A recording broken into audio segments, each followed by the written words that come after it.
Welcome to Smart Wealth with Joshua. Your daily stock analysis and catalysts talk. Today we're looking at quantum. If you find our talks useful, please consider subscribe, like, and comment underneath to support our podcast. And if there's any stock you want us to look into, leave it in the comments section below. So let's get into the analysis of quantum. You can't really begin discussing this company without just acknowledging that this is a knife-edge situation. A knife-edge situation. Yes. We are looking at a business in the middle of let's call it a very high-stakes, very necessary operational turnaround. And the financial data, well, it shows just how close they are to the wire. Okay, so when you say close to the wire, let's really dig into that. What are the key numbers, the metrics that are making investors so nervous right now? Right. So the first thing that jumps out is the shrinkage. The company is getting smaller. Okay. Q2 2025 revenue was about $60.5 million. But if you zoom out a bit and you look at the trailing 12 months, the TTM revenue, it's around $274 million. And the problem is that number represents a year-over-year decline of over 12%. That's a huge drop. a revenue decline is one thing, but usually profitability is where a turnaround story lives or dies. That's it, exactly. And this is where the story gets, well, really painful. The TTM net loss is sitting at a staggering negative $112.4 million. Wow. Which translates to an earnings per share loss of negative $17.99. The real problem for their survival, though, is the lack of positive free cash flow. They're just burning cash. Burning it incredibly fast. And when you're doing that, you just can't execute a complex turnaround without constantly needing fresh capital or some kind of extraordinary debt restructuring. Which explains all the administrative and compliance headaches we've been seeing. It's tough to focus on growth when you're just fighting to keep the lights on. It is. And we saw a direct result of that financial strain back in August of 2025. They filed their annual report, the 10K late. The one required by the SEC. That's the one. And filing that late triggered an immediate Nasdaq non-compliance notice. For our listeners who might not know, how serious is a Nasdaq non-compliance notice? Is it just a formal warning? Oh, it's far, far more serious than that. It puts the company on notice that they could be delisted. Kicked off the exchange. Exactly. And if you can't trade on a major exchange like Nasdaq, your liquidity just dries up. Institutional investors, they flee, and the company's ability to raise money is severely compromised. That risk is very high, and it's not going away until they get those filings current. So, with that kind of crisis brewing, management had to do something drastic to shore up the balance sheet. Which brings us to that complex debt deal in September. This is the immediate life support. In September, they struck a critical restructuring agreement. The plan is to convert $52 million of their term loans. Which is high-interest debt. Right. And convert it into what they're calling senior secured convertible notes. Okay, so let's break that down. Senior secured convertible notes. What does that actually mean in plain English? Think of it like this. The company owes lenders $52 million. They don't have the cash to pay it back. So they're offering the lenders a new kind of IOU. Okay. It's senior, so those lenders get paid before other debts if the company goes under. It's secured by collateral.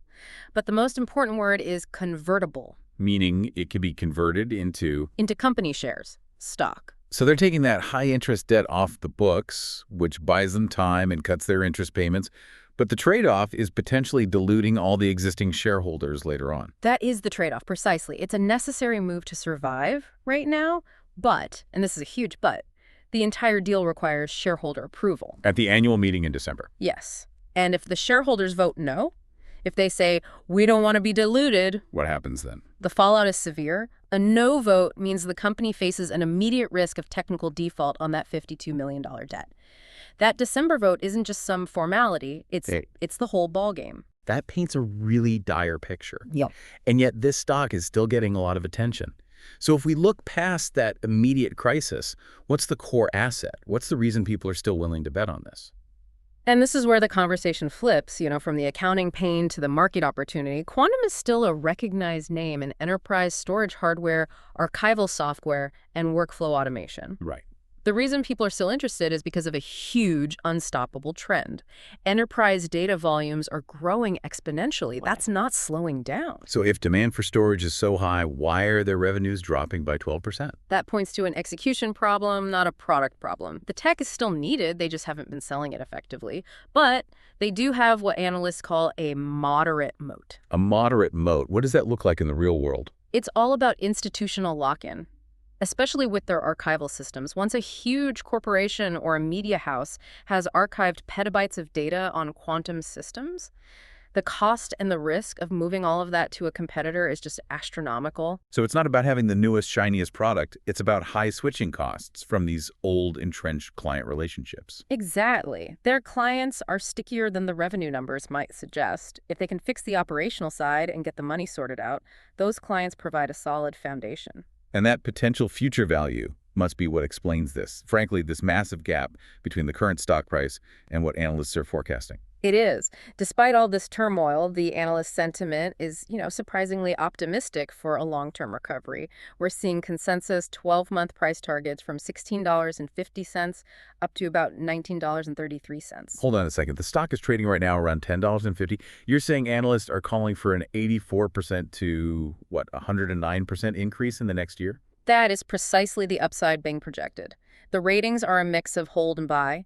It suggests confidence that, one, stabilization is possible, and two, their core products are just fundamentally undervalued right now. I have to be skeptical there. Analysts can be overly promotional, right? Is it realistic to believe a target near $20 when the company might get delisted? Are they just betting on a miracle? That's a fair point, but they aren't betting on a miracle. They're betting on the successful execution of that debt deal. Ah, I see. If Quantum clears that December hurdle, the immediate risk premium on the stock just collapses. The valuation would instantly snap back toward its sector averages. That 80+% upside, it's not based on some massive new growth. It's based almost entirely on risk reduction. Understood. And that combination of massive uncertainty and massive reward, that leads directly to extreme volatility. Absolutely. The stock's 52-week low was just $2.88. I mean, that shows you the fear. We look at its beta, which is somewhere between 2.11 and 2.67. For listeners who don't follow beta, what does a number like 2.5 mean in practice? It means if the S&P 500 moves up 1% in a day, Quantum is expected to move up 2.5%. But if the market drops 1%, Quantum could drop 2.5%. It's double the fun or double the pain. This is really only for risk-tolerant investors. So let's look at the charts. What's the short-term technical picture for the next 3 months or so? Technically, the market seems to be pricing in a wait-and-see approach ahead of that vote. We're looking at a near-term trading range between about $10 and $13. So $13 is the ceiling for now. That's the key resistance level, right around $12 to $13. If it can break above that, it has room to run. And what about on the downside? Where's the support? Support seems pretty firm near that $9 to $10 level. Right now, the momentum indicators like the RSI and MACD are basically neutral to slightly bearish. Okay, so the RSI is around 39. What does that tell us? An RSI below 50 like that suggests the stock is just cooling off. It's not oversold, but it's not strongly bullish either. It's consolidating, which, makes perfect sense. The market is just waiting. Waiting for a catalyst. So for a trader listening, what's the key technical trigger to watch for? It is that $13 level. A decisive breakout above $13, especially on high volume, would signal that the bulls are back in control. It would suggest the market is finally starting to believe in the turnaround. And that kind of breakout would be triggered by news. What specific events are on the horizon that could push it over that line? The catalysts are everything here. The single most important date is December 16th, 2025. The annual shareholder meeting. Yes. That vote on the recapitalization, the debt conversion, it is the fundamental hurdle. If that passes, a huge risk is taken off the table, and the stock should react very positively. It's the ultimate de-risking event. It is. Beyond that, we have the scheduled Q2 earnings release, which is pending for November 26. Investors there will be looking for concrete proof of progress on cost cutting.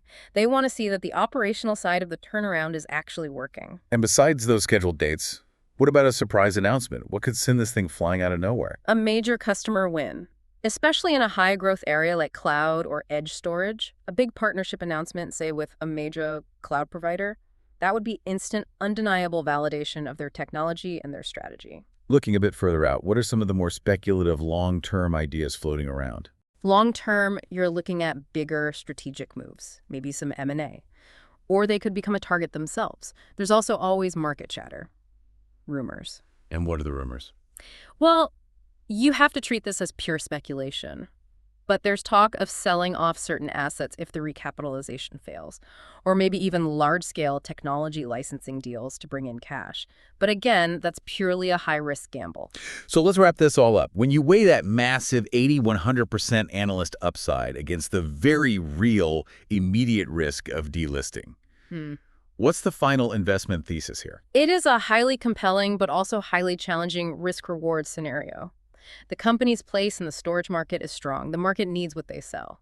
But the execution risk and the fragile finances mean this is really only for highly risk-tolerant investors. So this is a bet on management, plain and simple. It's a bet on execution. It's interesting for short-term traders playing the catalysts and for long-term investors with strong conviction. But this is not a stock you can just buy and forget about. Ultimately, for Quantum, the next 60 days hinge entirely on the successful outcome of that December shareholder vote. That is a critical hurdle the company must clear to stabilize the balance sheet and unlock that massive potential analyst upside.